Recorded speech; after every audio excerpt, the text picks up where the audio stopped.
And we return to the severe weather we've been dealing with all week. Enough already. The Conowingo Dam on the Susquehanna River. More than 40 of the 53 floodgates are now open, and enough water to fill more than 7 Olympic-sized swimming pools. A second is now pouring downstream into the towns of Port Deposit, Perryville, and Havre de Grace. And speaking of Havre de Grace tonight, the town has been evacuating different parts as the water has been rising. If worrying about the Chesapeake Bay during storms isn't hard enough, the Susquehanna makes it even more challenging. ABC 2 News' Cheryl Connor spent the afternoon in Havre de Grace. She's crossed over the river and is now in Port Deposit. Cheryl.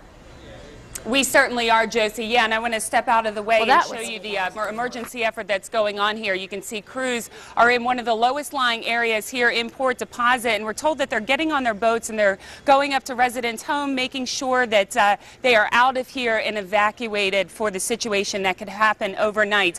Now, just about an hour ago, we traveled along Route 40 to Route 222 from Havre de Grace into Port Deposit. Again, we were surveying those areas along the Susquehanna River. The water is creeping closer and closer to homes and businesses. I want to take you to Water Street right there in Havre de Grace, where those folks have the best view, but there's a high price, as you know, for paradise. Several hundred people have been given the evacuation order, but they were back today checking on their property. Now, as you've been hearing meteorologist Wyatt Everhart tell us, the river crested this morning and it has dropped about a foot since then, but we are still looking at nearly 10 feet above flood stage. So Barbara Collins, we talked to her. She isn't taking any chances. The street would fill up, and then it would go back down. And then we went in for maybe an hour, so we came up, and it looked like this. Since we're downstream, about 5 or 6 miles downstream of the Conowingo Dam, we're directly impacted. We're one of the 3 municipalities that are situated downstream, and when they have flows of this historic proportion, we're definitely directly impacted by it.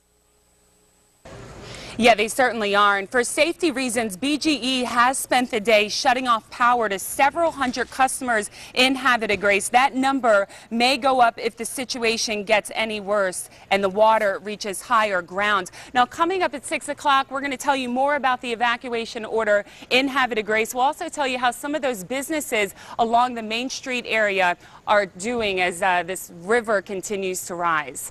Josie, back to you.